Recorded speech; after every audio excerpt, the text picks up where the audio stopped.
Mesdames, Mesdemoiselles, Messieurs, je suis désolé, je vous présente mes excuses parce que nous, on n'est pas très nombreux à tenir nos promesses. Et je vous avais fait une promesse, celle de recevoir pour la suite du feuilleton une dame qui avait défrayé la chronique à l'époque et qui défraie encore la chronique, qui s'appelle Madame Delors. Et j'ai tenu à ce qu'elle nous revienne et elle a accepté. Madame Delors, merci beaucoup. Oui, merci, Monsieur Marajo. Et puis, bonjour ou bonsoir à toutes et à tous. Merci de votre invitation. Alors, je vous adresse également mon bonsoir et mon bon appétit si vous êtes à table. Alors, c'est rare d'avoir des invités qui ont ce recul, à la fois sur le plan professionnel, mais surtout la capacité à répondre à des questions particulièrement complexes. Alors, la plupart du temps, on s'adresse à des politiques, c'est un peu le jeu de cette émission, mais là, on va sortir un peu du champ. Après la redoutable prestation de Lydie Bétis, je vous promets une émission particulièrement agitée, ne serait-ce que sur le plan du verbe. Madame Delors est prof de philosophie. Alors, ça ne se fait plus beaucoup, hein. C'est bien ça, les profs de philosophie, il y en a de moins en moins. Mais il y en a. Mais il y en a. Il y en a, heureusement. Ils tiennent la corde. Et donc, je vais en profiter pour lui poser les questions que vous posez, parce que je vous ai appelé, et il y a des questions qui sont extraordinaires. Donc, on va faire un florilège de cette espèce d'interrogation permanente des Martiniquais. Il y a des gens qui m'ont dit de vous poser la question suivante. Est-ce que les Martiniquais sont fous? Je dirais, la première chose, c'est que parler de la folie, c'est toujours rester dans l'humanité. Il faut pas croire que la question de la normalité et de la folie, c'est quelque chose qui s'oppose nécessairement.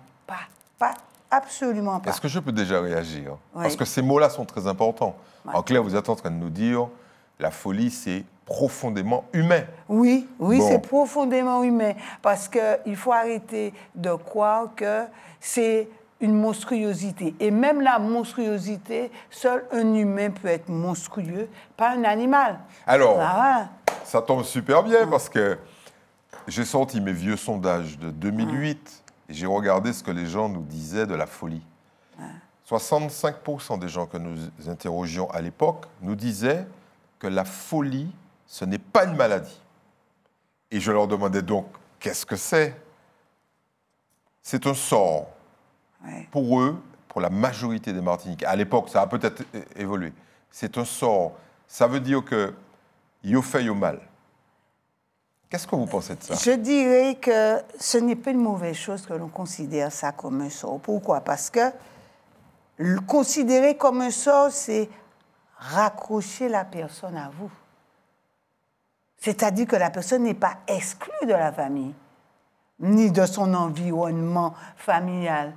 Elle est associée, mais elle est différente. Parce qu'en disant ça, il y a une acceptation de cette différence et non un rejet. Aujourd'hui, quand vous dites, parce que vous avez un burn-out, vous avez une dépression, que vous allez voir un psychiatre, tout de suite, c'est la peur, c'est l'exclusion la plus totale. Et la souffrance de celui qui est victime, enfin, c'est parce qu'il est victime qu'on ne le rejette pas et qu'on le prend avec nous. Mais cette croyance-là, séculaire, dans le fait que quelqu'un qui souffre d'une maladie mentale a été victime de quelqu'un d'autre, c'est quand même terrible. On a besoin de croyances. Là, on élargit. Oui, on a besoin de croyances. J'insiste dessus. En fait, qu'est-ce qui nous rattache à notre humanité? Ce n'est pas nécessairement la raison. Hein? Le régime nazi a été rationnellement organisé pour détruire les individus. Donc, c'est la raison qui est en œuvre là. D'accord? De la même façon, le manque d'humanité, quand les gens se tuent, c'est ça, c'est la raison. C'est pas la sensibilité qui parle. Or, justement, il faut se réapproprier de cette sensibilité. Et nous en avons besoin. Donc, on en revient à la question. L'une, la première, les gens regardent les Martiniquais vivre. D'ailleurs, vous les avez regardés vivre l'année dernière dans une période très troublée. Alors, vous avez eu très, très peur, entre guillemets, que ça recommence, puisqu'on a eu des débuts d'émeutes. Et vous avez remis une couche en disant tout ça, c'est pas une révolte populaire, c'est très loin d'être une révolte populaire, c'est de la mystification.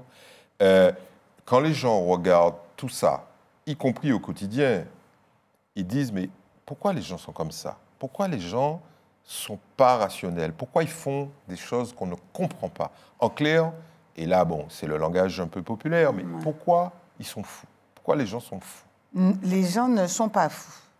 Je dirais que vous m'avez posé la question, Oui. qu'est-ce qui fait courir les Martiniquais et ce qui fait courir la Martinique? Je dirais qu'il y a deux choses. La première chose, c'est la pulsion de l'achat. La consommation. La pulsion. Ce n'est pas la consommation. La consommation, on en a besoin. On consomme des choses utiles. Ouais. Ce n'est pas de l'ordre du besoin, c'est de l'ordre du désir et de la pulsion. Et alors, la quand vous dites pulsion, c'est quelque chose... C'est quelque chose qui est, je dirais, dans la pulsion, il n'y a pas de limite. Il n'y a pas de limite, mais il n'y a pas de raison. Il n'y a pas de raison, et c'est le corps qui parle, et c'est la représentation que l'on a qui parle. Allons jusqu'au bout. Alors, deux choses. Attendez, allons jusqu'au bout. Quand vous dites la pulsion, c'est la pulsion, vous avez dit d'achat, et en réalité, c'est la pulsion de posséder. Oui. Je veux ça. Mais en même temps, dans cette pulsion-là, c'est le plaisir qui est en œuvre. Se faire plaisir, d'ailleurs, les publicités nous incitent à ça, et faire plaisir à son entourage. Une petite mamie va dans un magasin, bon, elle va acheter un petit cadeau pour son petit-fils ou sa petite-fille. Donc, il y a ce besoin de se faire plaisir. Mais dans ce plaisir-là, on existe. C'est ça qu'il faut bien comprendre. Donc, en fait, tous les Martiniquais... On existe et on se définit. Et à partir de ça, on comprend la frustration que ça peut engendrer. Pourquoi? Parce que à partir du moment où il n'y a pas de limite, d'accord, eh bien, ça engendre une frustration. Vous êtes en train de me comparer les Martiniquais à des drogués? Non, pas des quand on interdit à quelqu'un qui est addict à quelque chose, quand on lui interdit de satisfaire son désir... On est dans une frustration exacerbée. C'est ça que ça... C'est comparable. Alors, allons mélanger les deux. Est-ce que les Martiniquais sont drogués à cette espèce de pulsion d'acheter des choses? Alors, je dirais que dans toutes les sociétés libérales aujourd'hui, il y a cette tendance qui est à l'achat compulsif. D'accord? Et ce n'est pas le propre des Martiniquais, puisqu'on est dans une économie libérale. Tout à fait. Et tout nous arrive, et même si ça n'arrive pas, le portable, l'Internet est là. Et tout ce qui est de l'ordre du moins cher, eh bien, on y a directement accès. Pour 100 €, vous pouvez acheter des vêtements, etc. Oui, quand on va sur les plateformes chinoises, vous pouvez acheter ça. Avec 10 €, vous pouvez remplir un caddie. Oui, même si vous n'en avez pas réellement besoin. Mais vous avez besoin de vous définir. Le désir vous donne une espèce d'appartenance à. Une identité. Une identité. Parce qu'il faut bien dire que avant, être mère de famille ou père de famille, c'était valorisant. Et avoir des enfants, c'était valorisant. Aujourd'hui, justement, il y a une dévalorisation du statut du père et de la mère. En fait, vous êtes en train de nous expliquer. Et donc, aujourd'hui, on réinvestit d'autres sphères. Notamment celle de la collection de chaussures qu'on a dans ses placards, sa voiture, sa maison, son bateau. Et la deuxième chose, deux moteurs, j'ai dit, c'est on va dire, la passion des fêtes. La passion des fêtes. Des fêtes.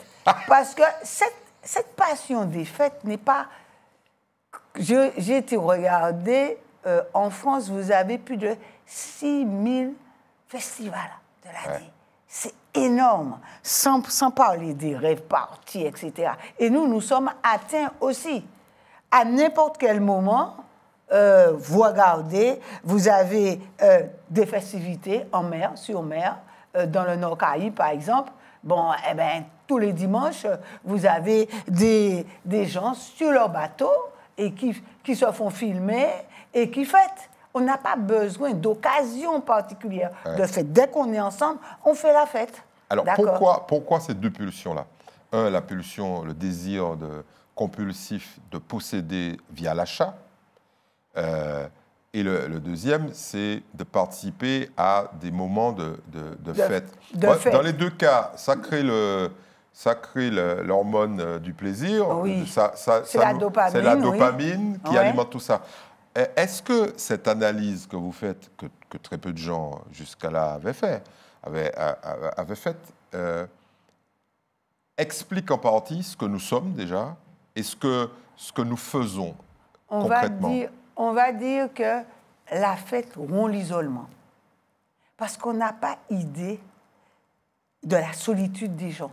Et surtout de cette jeunesse, pas lycéenne, mais cette jeunesse entre 30 ans et 40 ans, quand vous êtes sorti du culte, quel qu'il soit, d'accord, vous avez envie de quelque chose de collectif. Ouais. Et vous avez besoin d'exister. Et donc, par conséquent, vous vous retrouvez dans cet environnement festif, alors que la plupart du temps, vous êtes sous des contraintes du quotidien. Et ça, on ne peut pas le nier. Il ne faut pas nier que, je dirais que deux choses, on a vécu un confinement strict. Ouais. Pendant que je marchais, je sortais de chez moi avec mon attestation, je rencontrais des gens inquiets. Est-ce que vous avez rempli votre attestation? Est-ce que vous l'avez? Etc. Des gens que je ne connaissais pas, mais que je rencontrais et qui me disaient ça. Il y avait une profonde inquiétude. Pendant 2 mois, je suis restée aux environs de Balata et je n'avais pas pris l'autoroute pendant 2 mois. On a vite oublié ça. Ouais, mais ça a été un choc.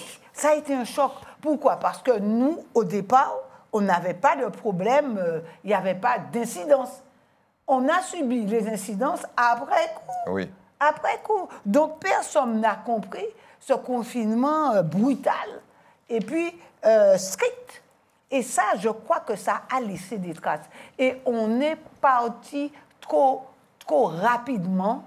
Et sur cette période-là, quand vous regardez... On nous a confinés trop tôt, en fait. Oui, trop tôt, ouais. D'accord. Et pas assez au moment... Et voilà.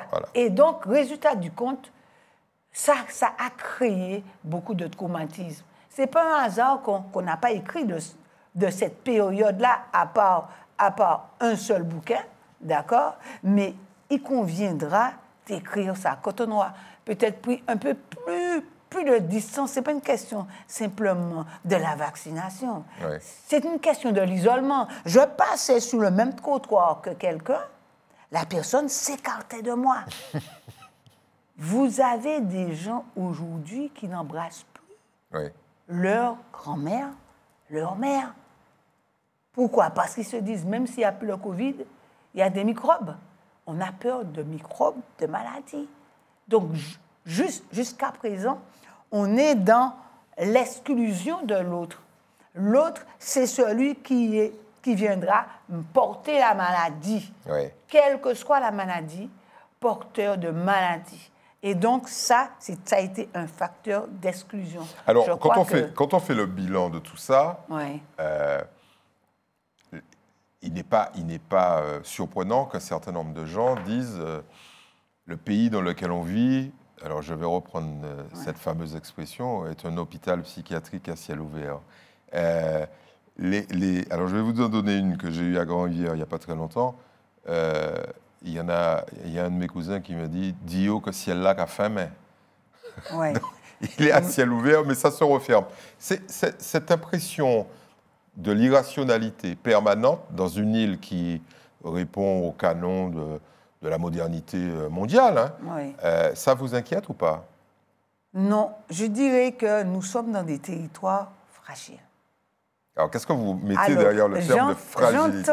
J'entends la fragilité. Quand vous avez un taux de suicide très important, Tout à fait. quand vous avez des agressions sexuelles envers des enfants, ce dont on parle peu, Ouais, là, d'accord, ouais. qui ne sont pas... Je dirais que j'ai eu l'occasion, ma dernière, pour le dernier bac, j'ai interrogé à l'oral une jeune femme, une jeune fille, et elle me dit, je lui dis, mais pourquoi as-tu choisi d'être avocate? Elle me dit, c'est parce que comme ça, j'ai été victime d'agression sexuelle. Et ça fait 5 ans que je me bats avec ma mère pour qu'on puisse réouvrir un dossier. Et cet homme, qui est un prédateur, eh bien, il est dans le quartier et elle a son traumatisme. Donc, c'est pourquoi je n'aime pas quand on dit hôpital psychiatrique. Non, c'est la fragilité. Parce que quand vous êtes victime d'agression sexuelle, quand vous avez aussi victime de deuil, parce que vous avez beaucoup de gens qui meurent, mais il y a des familles derrière. Cette jeune fille, en même temps, elle a perdu son beau-frère la veille du bac, parce qu'il a été canardé pour sa moto, qui était une moto, pour certains, de haut de gamme. D'accord. Mais vous regardez, quand vous avez autant de souffrance et autant de bagarres, parce que cette gamine-là se bagarrait, puisqu'elle va à l'oral du second groupe, alors qu'elle avait des notes qui étaient très bonnes. Mais comment rebondir la veille d'un examen quand vous avez ça encore qui vous tombe sur le dos? Donc, c'est pourquoi je dis qu'il faut pas prendre à la légère ces fragilités. Ce n'est pas normal qu'on ait dans un territoire autant de suicides, et pas seulement de jeunes. Vous avez des gens qui sont intégrés et qui travaillent entre 40 et 50 ans et qui se suicident. Et ça, il n'y a pas de réellement prise en charge. Et les associations qui faisaient ce travail-là, le plus souvent, elles étaient en difficulté. C'est financière, tout à fait. Oui. Tout à fait. Et donc, mais qui peut prendre ça en main? C'est l'ensemble de la société. Moi, je crois que si on attend sur un État, quel qu'il soit, on ne va pas y arriver. Il faut un véritable engagement citoyen généralisé. Et ça, je dirais que ça ne va pas arriver en excluant l'autre. Quand je vais dans les librairies et que j'entends qu'on tire à boulet rouge sur les enseignants, j'écoute. Hein? Ouais, les listes, etc. Je dis, mais alors, on tire sur eux. On tire sur tous, sur tous les médecins, etc. Je me dis, à un moment donné, il faut se dire, mais ce sont des adultes comme moi, d'accord, et qui occupent des professions qui ne sont pas faciles. Parce qu'on a de tout à l'école. Et c'est pareil pour le médecin. Il fait avec les moyens du bord. Ouais. D'accord? Et donc, un peu de bienveillance. Et de respect. Oui, et de respect. Alors, ça ne veut pas dire qu'on ne doit pas critiquer. Moi, je dis que quand ça ne va pas, il faut critiquer et porter plainte. Quand ça ne va pas, quand vous allez sur le net et que vous regardez, parce que vous pouvez mettre un avis sur le médecin. Vous regardez, les mêmes qui critiquent, ils sont allés mettre un avis négatif, n'a pas pris en charge, etc. Non, ils ne font pas. Il faut aller au bout. Ben oui, il faut aller au bout. Alors, parlons justement de ceux qui critiquent. Vous avez un regard très acéré sur la société martiniquaise. Bon, vous avez été particulièrement sévère sur les instigateurs des manifestations multiples et diverses qu'on a connues en fin d'année dernière. Mais dans votre viseur, il y avait la presse. Alors là, Oui, on a passé un sale moment oui, c'est vrai. sous votre plume parce C'est que vrai. vous avez clairement indiqué, vous avez écrit vrai. que la presse a participé Mais oui. à la création d'un Oui. mystificateur. Oui, il ne faut pas nier que, je ne dirais pas seulement la presse, je vais dire la presse et les réseaux sociaux. Oui. Parce que je vais prendre d'abord les réseaux sociaux pour arriver à la presse. Les réseaux sociaux ne sont pas des lieux de connaissance ni d'information. Ce sont des lieux de face à face, on va dire de face à face d'idéologie, face à face d'opinion.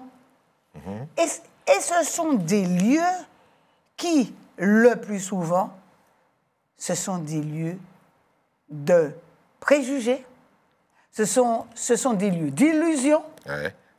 et d'illumination. Mais bien évidemment, On va loin là. oui, oui. Et donc, par conséquent, quand vous avez ces réseaux sociaux qui sont des caisses de résonance, non pas du réel, mais d'un réel qui a été préfabriqué et que les gens, parce que le danger des réseaux sociaux, c'est que ce sont des prescripteurs de valeurs. C'est-à-dire, vous éduquez votre enfant, il va sur le net parce que vous lui avez donné le portable trop tôt, Ouais. avec la connexion Internet, parce que c'est simple, hein? Vous pouvez donner un portable sans connexion. D'accord? Je rappelle ça. D'accord? En passant. Donc, oui, je rappelle ça. D'accord? Donc, on ne peut pas critiquer et puis donner à son enfant de 9 ans un portable avec une connexion et l'enfant de 9 ans a un Facebook. Ce n'est pas normal. D'accord? Un enfant de 9 ans joue. Il joue avec ses copains, avec ses parents, avec sa famille. Avec ses jouets. Oui. Alors, vous êtes hyper sévère, mais vous avez quelqu'un qui est maintenant décédé, mais qui vous aurait applaudi, parce que lui, il était encore plus sévère envers les réseaux sociaux. C'est Umberto Eco, Oui. qui disait « Les réseaux sociaux ont donné le droit de parole à des légions d'imbéciles ». Vous voyez qu'il est beaucoup plus sévère que vous. Qui, avant, ne parlaient qu'au bar, après un verre de vin, Non, et ne monsieur, causaient aucun tort à la collectivité. Oui. Oui. Ouais. En fait, à la fois, comme vous dites, un monde comment dirais-je, qui crée un droit aux valeurs, Oui. qui donne de la vérité, Oui. le plus souvent factice, C'est pas de la vérité. mais surtout qui répand des vérités qui en réalité sont complètement Non. fausses. Ce sont des émetteurs. Oui, des émetteurs, on va dire, d'illusions et d'idées préfabriquées, préconçues et qui font beaucoup de tort, pas seulement aux jeunes, mais aussi aux adultes. Alors, je disais, donc, ils cherchent le buzz. À partir du moment où la presse recherche le buzz à tout prix. Oui. Et là, vous attaquez la D'accord? presse. Ben oui. Et là, on en prend plein la tête. Oui, parce que si la presse est à la remorque des réseaux sociaux, Ouais. eh bien, il n'y a plus de presse. La presse doit enquêter et donner une parole diversifiée à tous ceux qui ont des opinions différentes. On ne peut pas aller dans le sens des réseaux sociaux, sinon c'est plus une presse. Donc, en clair, pour être très concret, dans vos propos, dans vos textes, vous dites, s'il n'y avait pas eu la presse qui avait mis sous un piédestal les instigateurs des mouvements, notamment avec le RPRAC, il n'y aurait pas eu de mouvement. C'est parce que ce qui a fait, je dirais, ce mouvement, c'est d'abord une question de bataille de la communication. Et s'ils ont gagné, c'était la bataille de communication. Et si ils ont perdu là, c'est parce qu'ils ont perdu la bataille de la communication. Oui, c'est vrai que vous dites... Tout était basé dessus. Ouais. À partir du moment où vous avez les réseaux sociaux, caisse de résonance, plus... Et parce que c'est allé loin, hein. En France aussi. Oui, tout à fait. Tout à fait. D'ailleurs, vous avez adressé un courrier à la presse nationale en leur disant arrêtez, enfin, en clair, je traduis, hein, arrêtez de raconter des conneries. Revenons-en aux faits et vous leur rappelez les faits. Vous leur dites voilà ce qui s'est passé. Et c'est pourquoi Le Monde est venu enquêter sur... Monde, vous avez adressé ça au Monde, au Figaro, à Libé, à tout le monde. Et ils se sont rendus compte, finalement, à terme, bien après, que derrière tout ça, il y avait des contre-vérités manifestes. Oui, parce que en réalité, la question de la vie chère, je l'ai dit, c'est une question de pouvoir d'achat. De pouvoir d'achat et de revenus. De revenus et de travail et rien d'autre. Marie-Laurence Delors, on va... Parce que là, il y a des gens qui sont essoufflés, à la fois parce qu'ils n'ont pas l'habitude d'entendre ce type de propos. Il y a des journalistes qui sont un peu énervés, on va dire ça. On va marquer une petite pause et on revient et on va attaquer des sujets encore plus sensibles. Ne zappez pas. À bientôt.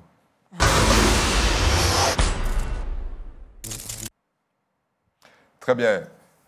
Je sais que certains d'entre vous vont dire oui, niveau haut là. Eh ben, cette année, on a décidé de monter le niveau tout simplement à cause de vous, parce que vous nous l'avez demandé. Le Martiniquais assoiffé, on en parlait en off, assoiffé de savoir et de connaissances. Oui, c'est vrai. C'est encore Mantine et puis José. Et ça, je crois qu'on l'oublie. C'est un livre magnifique et moi, je me dis, ça résume en quelque part, Zobel résume et ça, alors donnons quand même les références. Louis Cazeneuve. Oui, la Louis Cazeneuve. Précipitez-vous pour lire ça. Vous m'en direz des nouvelles. Il y a vraiment dans la Louis Cazeneuve l'amour de cette grand-mère qui va se sacrifier pour emmener José à l'école. Même si la maman ne pouvait pas, la grand-mère a pris le relais. Et donc ça, je crois qu'il y a quelque chose à travailler et les gens sont là. Ça m'arrive de rencontrer mes anciens élèves qui me disent « Madame, j'ai entendu, Madame Delors, je vous rencontre là. Eh bien, qu'est-ce que c'est que l'assimilation? Et je vous attends là, qu'est-ce que c'est? Qu'est-ce que c'est? Expliquez-moi, etc. » Ils ont cette soif du savoir. L'aliénation, j'ai un ancien élève, chauffeur de taxi, un jour je le rencontre, là il me dit ça, je dis bon alors, ok, tu as 2 minutes. On s'assoit. Parce que ça ne se définit pas en 30 secondes. Il faut nous assises, il faut nous écouter, il faut nous comprendre. Et puis il était content, son visage rayonnait, ça m'a fait plaisir. Et moi je me dis, être enseignant et puis voir le visage d'un ancien élève devenu adulte, père de famille, rayonner de quelque chose qui n'a pas l'air, quelque chose de concret, mais de la connaissance. Tout à fait. Ça veut dire qu'on a du potentiel dans Alors, ce pays. allons donner un petit conseil aux maires, maires actuels qui vont être élus, aux nouveaux maires. Créer des espaces de savoir gratuits où vous disiez en off, des retraités viendraient faire des conférences sur des thématiques du savoir pour les Martiniquais. Bon, on va s'arrêter là, sinon ils vont gagner les élections si on continue à leur donner des bonnes idées. Il y a quelqu'un à qui vous avez rendu hommage dans vos textes, c'est Michel Louis, qui était un professeur sur la fac, quelqu'un d'extraordinaire que j'ai connu, que j'ai interviewé dans le club. Qui est maintenant disparu et qui a été l'un des rares, dans sa thèse à Dauphine, à parler du mode de consommation spécifique des Martiniquais. Oui, c'est vrai. C'est vrai qu'on a un mode de consommation qui doit nous interpeller. Pourquoi? Parce qu'on consomme tout et beaucoup de choses. Et je dirais que et c'est pourquoi la question de la drogue, c'est aussi un produit. Mais c'est un produit tellement banalisé qu'on peut trouver partout. Donc, et ce n'est pas simplement ceux qui sont dans la rue qui fument, il ne faut pas croire. Les enquêtes que nous avons menées disent que toute la Martinique... Et c'est le cas en France également. Le nombre de gens qui ont expérimenté la consommation de produits stupéfiants est stupéfiant. Et donc, on a ce besoin de consommer parce on a besoin de se définir, on a besoin d'exister. Et ça passe aussi par le mimétisme, parce qu'il y a ça. Le moteur de cette consommation, c'est cette course, je veux être comme l'autre. Comme les autres. Oui, comme l'autre et comme les autres, et surtout pas comme celui qui tire le diable par la queue et qui a le pantalon déchiré. Je comprends ça. Et je trouve que cette aspiration est totalement légitime. Ce n'est pas une spécificité, rappelons-le, martiniquaise. Oui, tout à fait. Mais est-ce que ce n'est pas renforcé par l'insularité? Le fait que nous soyons prisonniers, entre guillemets, de ce petit bout de territoire, et pour beaucoup, prisonniers réels, c'est-à-dire que de toute façon, compte tenu de leur niveau de vie, compte tenu de la précarité, ils ne pourront pas voyager. Moi, je connais des jeunes, et je l'ai expérimenté, qui m'ont dit à l'âge de 25 ans qu'ils n'avaient jamais pris l'avion, qu'ils n'étaient jamais sortis de la Martinique. Oui, et je confirme ça. Il y a des amis de ma fille qui m'ont dit, et que ça ne les intéresse pas. Hein. Ah, ça ne les intéresse pas, non. Donc, ce n'est pas vécu comme une prison, puisque avec les réseaux sociaux, c'est vrai. Bon, on voyage. Vous regardez tous les petits TikTok où on voit un Chinois monter rapidement, mais les gens n'imaginent pas que, en faisant ça, qu'est-ce que la Chine nous dit? Eh bien, regardez comment on bosse. C'est ça. Et puis, ils font ça de façon tellement rapide et puis rigoureuse. Ben oui. Donc, si j'ai un réseau TikTok chinois, bon, qu'est-ce que je vais montrer? Je vais montrer que ma population est capable, voilà ce dont un artisan a besoin. Et moi, je dis que le livre, c'était le voyage. Aujourd'hui, ce n'est pas seulement le livre. On voyage par les réseaux sociaux. Et donc, par conséquent, je n'ai pas toujours la sensation que certains qui n'ont pas voyagé ont ce désir puissant de sortir de la Martinique. Il y a des jeunes qui ont 25 ans qui n'ont pas envie. Par contre, il y a des mamies qui sont à la retraite. Chaque année, il faut qu'elles partent. Elles partent en croisière. Voilà. Pas nécessairement rappelons ce chiffre monstrueux. En croisière. Elles partent parce qu'elles ont envie de voir quelque chose d'autre. Et ce qui est tout à fait normal. Vous êtes professeur de philo? Oui, tout à fait. Vous êtes encore en activité? Presque. Ça va tirer à sa fin. Ça tire à sa fin.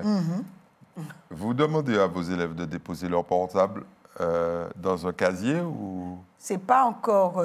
c'est le cas pour les collégiens. Non.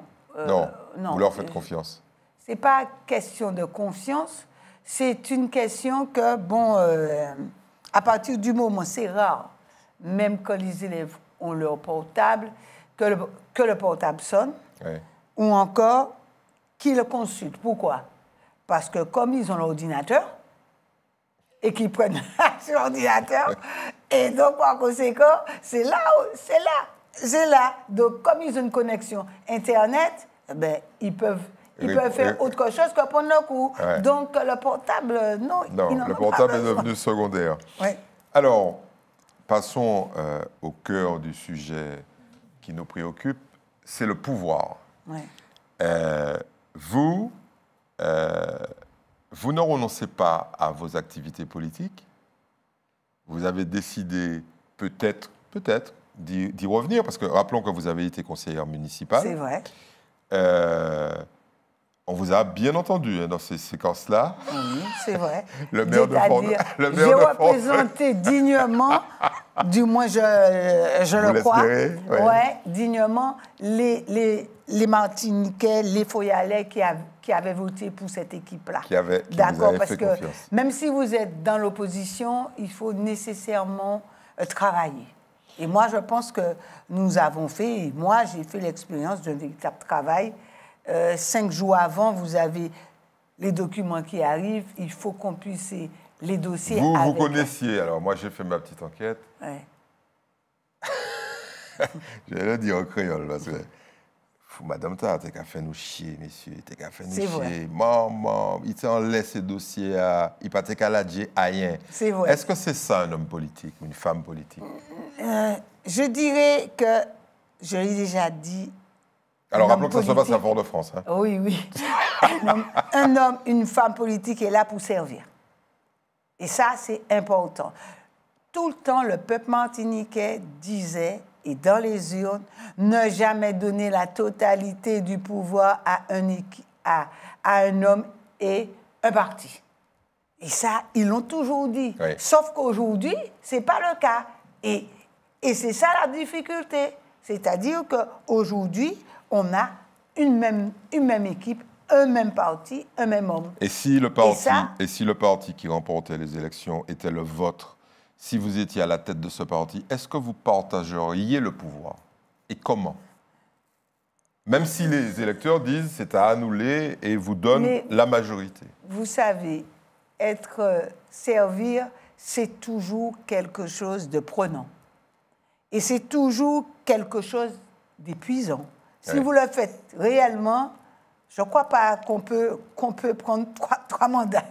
Je peux vous dire... Bon, le message est clair pour tous ceux qui nous écoutent. Fignez ça. Vous avez 3 mandats, fignez ça. Non, mais c'est sûr. Il y en a qui vont vers leur 4e et 5e mandat, là. Oui, mais... Enfin, il y en a même exceptionnellement qui font 6 mandats. Quand on fait les choses correctement et quand on travaille avec son équipe, parce qu'il faut avoir une équipe dynamique et puis de gens qui sont là pour servir aussi, parce qu'il n'y a pas que le maire. Hein.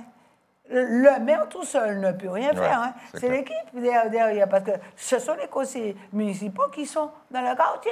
Ouais. Donc, s'ils ne relaient pas, ça ne peut pas fonctionner. Et là, c'est là qu'il faut comprendre que la notion d'équipe et d'engagement citoyen. Et même le maire et son équipe ne peuvent pas tout faire. Il faut un engagement citoyen face à une société qui est maintenant diversifiée, une société fracturée. Eh bien, vous ne pouvez pas demander au maire de venir, votre enfant est en difficulté. Non. Il faut nécessairement qu'il y ait des associations. Et il faut nécessairement que le voisin, que la famille puisse aider. Et ça, oui. Alors, on ne va pas trahir quoi que ce soit en termes de secret. Vous avez peut-être des velléités à l'approche des élections. Je ne suis pas venu pour ça, monsieur. Non, je ne parle pas de ça. Je ne parlerai pas de ça. Je disais, on ne va pas trahir de secret. Par contre, vous avez quand même une expérience du pouvoir. Qu'est-ce que ça vous fait?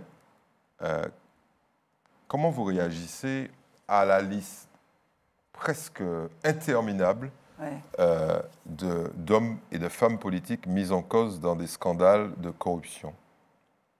Je crois que quand on regarde tout ça, on se dit qu'on est loin du politique. On est loin du politique au sens où le politique, c'est l'intérêt général et non pas simplement une question de gestion de poste. Pour bien comprendre ces problèmes-là, il faut partir de l'organisation politique. Si on a créé des partis au départ, c'était pour canaliser la démocratie, empêcher que les gens prennent le fusil, donc ils allaient voter. Donc ça coupait la violence. Le chaos n'était plus possible. D'accord? Donc le parti et les partis ont joué leur rôle. Tout à fait. Or, ça fait un moment et le parti était représentatif de la diversité sociale, culturelle des gens. Oui. Quand vous regardez tous les partis politiques, quels qu'ils soient, il n'y a pas de diversité, ni sociale, ni raciale, ni ethnique, ni rien du tout. Et deuxièmement, quand vous regardez, les partis sont minoritaires.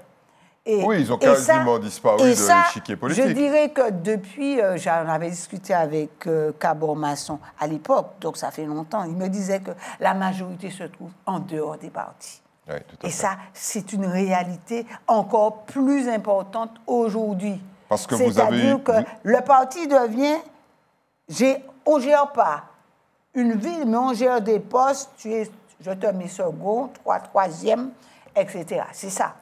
Et on y va comme ça, et chaque parti veut tant de personnes en position éligible, et ainsi de suite, quand vous regardez la CTM, c'est une assemblée d'élus. Ce qui n'était pas à l'origine, je dirais, sa finalité. Aujourd'hui, il y a une majorité d'élus. C'est pire qu'auparavant. Alors, vous avez eu très très peur, en fait. Vous avez dit, alors vous parliez des partis, vous parlez des syndicats, vous parlez de la presse, et vous avez, face au mouvement, on va dire, des incidents de la fin de l'année dernière, vous avez dit, ces gens-là ont abdiqué. Mais vous disiez, attention, la nature horreur du vide, il y a des gens derrière tout ça qui veulent mettre en place un nouveau pouvoir, c'est le pouvoir de la rue. Oui. Alors, ce qu'il faut bien comprendre, c'est qu'à partir du moment où il y a une défaite des partis et qui deviennent minoritaires, Ouais. à partir du moment où les syndicats eux-mêmes deviennent minoritaires, on a donc une dictature des minorités, il y a un vide. Et donc, comme la nature a horreur du vide, Ouais. eh bien, les gens s'investissent de manière anarchique et violente et ils se disent « je ne suis pas représenté ». Parce que pour que la démocratie puisse fonctionner, il faut que les gens soient représentés. Et qu'est-ce que c'est que la représentation? Représenter, c'est pas parler simplement à ma place, c'est mettre sur la table les problèmes de la société. Et ce n'est pas un hasard que les gens qui manifestent en France disent « Macron ne connaît pas comment on vit Ouais. ». Et on pourrait dire la même chose ici, en Martinique. Oui, mais Donc, vous êtes beaucoup plus sévère. Alors, je Ouais. lis. Je ne voulais pas lire, mais je vais quand même lire. C'est une dérive politique et syndicale, une faute grave d'appréciation. ouais. Le danger à terme en Martinique est celui d'aboutir à une situation proche de celle que subit aujourd'hui Haïti et certaines banlieues de l'Hexagone, ou encore certaines villes et quartiers du Mexique. Oui. Alors, Oui. il y a eu un moment où on a dit mexicanisation Oui. de la Martinique, Oui. et vous dites, Oui. Mais- vous agréez, vous dites, Mais- je tire la sonnette d'alarme parce que c'est ce qu'on est en train de vivre. Oui. Alors, ce que j'ai dit, je l'ai dit aussi en rapport avec les gens que je rencontrais. Ouais. Les gens me disent, des gens qui sont des foyalais, qui vont et viennent dans la ville et qui n'ont pas nécessairement beaucoup de revenus. Ces personnes-là me disaient, mais nous qui sommes en Haïti, mon cas dit c'est mon nom ça, mon cas gardé moi, d'accord? Des gens que je connais qui me disaient ça, je leur disais, je te crois. Alors, cette Je te pression-là, crois. justement, vous la Oui. traduisez Oui, en termes oui.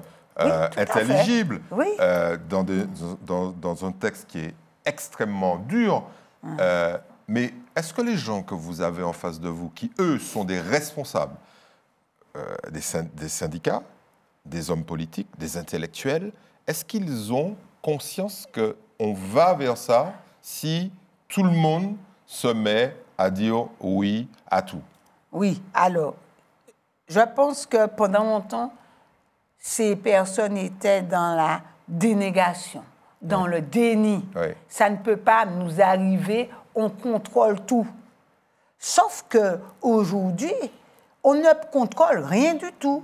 Et aujourd'hui, si on attend que l'État, la question de la violence, ce n'est pas simplement l'État. Hein, Ouais. parce qu'il n'y a pas que le narcotrafic. Hein. D'accord, le narcotrafic, l'État, mais il y a une violence, je dirais, non seulement intrafamiliale, Ouais, tout à fait. il y a toute espèce de violence aujourd'hui.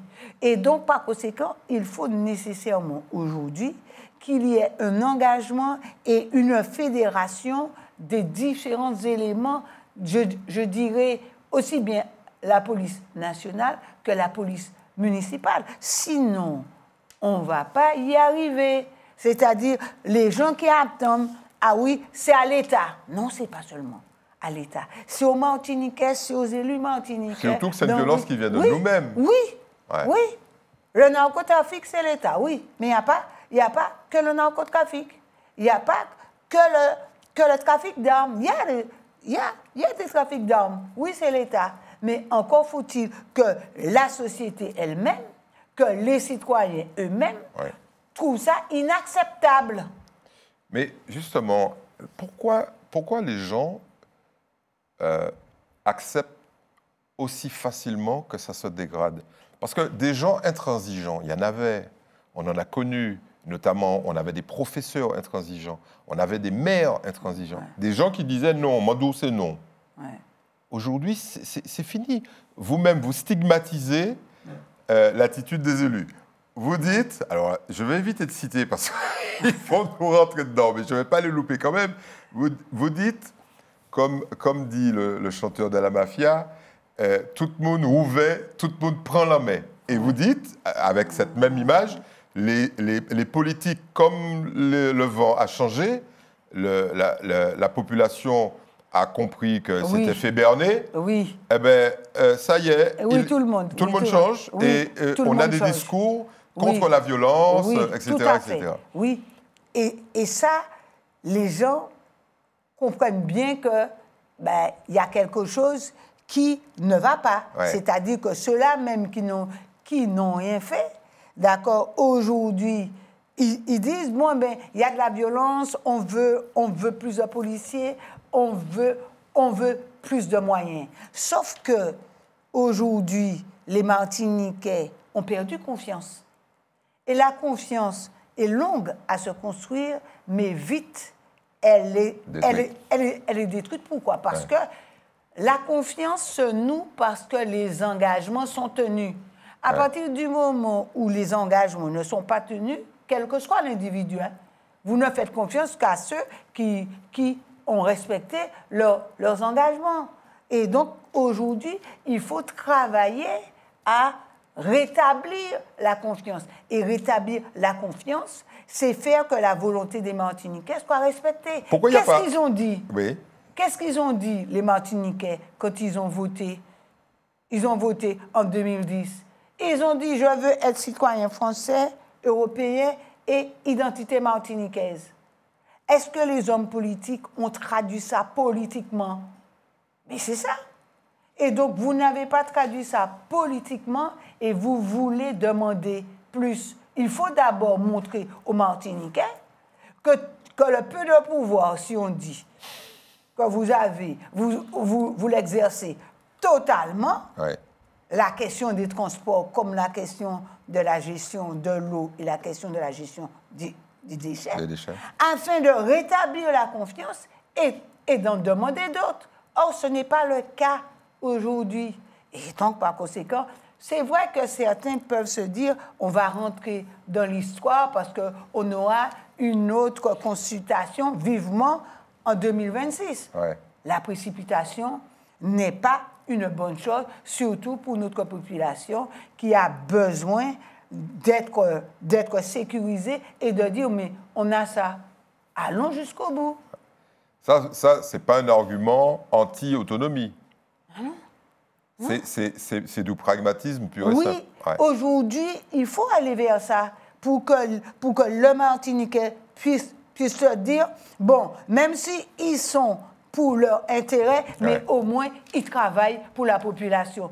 La population n'est pas contre le fait que chacun poursuive son intérêt. Mais qu'est-ce qu'elle dit? Elle dit tout simplement, mais nous aussi. Ouais. D'accord? Ouais. Elle est consciente. Elle n'est pas, oui, du genre, ouais, strict, ah ouais, c'est que pour nous, etc. Ce qu'ils disent, c'est que, ce que les gens disent, c'est que, bon, voilà, vous demandez de l'argent, mais c'est pour votre parti et pour que vous ayez le maximum d'obligés. Donc, vous allez déverser de l'argent. En réalité, populisme. Voilà, vous n'allez pas travailler pour la Martinique, mais vous travaillez à faire des gens qui seront des obligés. C'est-à-dire des gens qui sont là, oui, mon cas doué, monsieur, pas moins ça. Mon cas voter bail. Oui, voilà. Mais cette déception qui est en vous, là, parce qu'on voit bien... Hein, non, on n'est jamais déçu quand on est un enseignant et quand on est interrogatif. C'est pas la même chose. Alors justement, vous êtes devant ces gosses-là et ils vous remplissent de joie, ils vous remplissent d'espoir pour le demain, pour la Martinique? Oui, parce que quand je vois le nombre d'élèves qui m'ont écrit des mots, qui ont fait un TikTok, et puis ça a fait leur tour, et puis je me dis, oui. Ça vaut le coup. Oui, ça vaut le coup. Pourquoi il n'y a pas plus de gens que vous qui disent non? Parce que vous êtes une spécialiste du... Même si ça ne fait pas plaisir, Ouais, même vrai. si c'est... Oui, c'est vrai. C'est pas vrai. agréable, c'est non. Oui, c'est non. Parce qu'un élève, par exemple, qui n'a pas fait tous ses devoirs, bon, je ne suis pas du zéro, je lui dis, écoute, tu as 2 notes sur 5. Moyenne non significative, n'a remis que 2 devoirs sur 5. Je ne t'ai pas mis 0. Ouais. Mais simplement, je dis que la moyenne qui est là n'est pas significative. Tu as ça sur ton bulletin et tu es averti. Tu peux faire mieux. Voilà, tu es averti. Et à qui vous dites, parmi les hommes politiques, tu peux faire mieux? Ou alors vous jetez le bébé avec l'eau du bain? Yann Pavolotte, c'est ça? Non, c'est pas Vous avez tendance à dire ça. C'est pas ce que je dis. Je mise sur, je dirais, chacun des Martiniquais. Y compris. On ne va se sauver et on ne pourra faire ensemble que collectivement, pas en se tirant dans les pattes comme ça. C'est pas possible. C'est pas possible parce que quand moi j'entends critiquer les enseignants, je suis d'accord. Allez voir le directeur de classe, le proviseur et dites les listes sont trop importantes, il faut réduire. Ouais. Et là, on a une attitude positive. Parce on a que, des propositions. Voilà, on a des propositions. Et donc, par conséquent, et non, ah non, ça, moi, pas caché ça, mais c'est ça, machin, donc, c'est ça, moi, peut acheter, etc. Non, qui paie? C'est le gosse que vous avez mis là. Ouais. Voilà. Comme ta maman n'a pas acheté tout le matériel, oui, mais c'est lui qui prend. Stigmatisation. Oui, oui. Et donc, il faut qu'on apprenne à dire clairement nos désaccords. Et quand on a dit nos désaccords, comment faire? En fait, ce que vous proposez, c'est une nouvelle méthode. Oui, donc, il faut une donc nouvelle je serai méthode. obligé de vous réinviter. Parce que ça me tient à cœur, cette réflexion, c'est pas pompeux de dire ça, philosophique de la situation. On en a besoin. Et je pense que c'est nécessaire. Oui, Madame Delors, merci beaucoup. Ouais. Merci d'avoir encore pris des risques. Vous allez vous faire des super copains. Ouais, mais des la super majorité copains, de la ouais. population martiniquaise, je pense, on le vérifie dans nos études, est d'accord avec vous. Eh bien, oui. Merci beaucoup. C'est moi qui vous remercie. Et puis, merci à ceux et celles qui nous ont écoutés ce soir. Et qui ont ou été encore ce jusqu'au bout. midi. Merci beaucoup. Et nous, on vous dit à la semaine prochaine.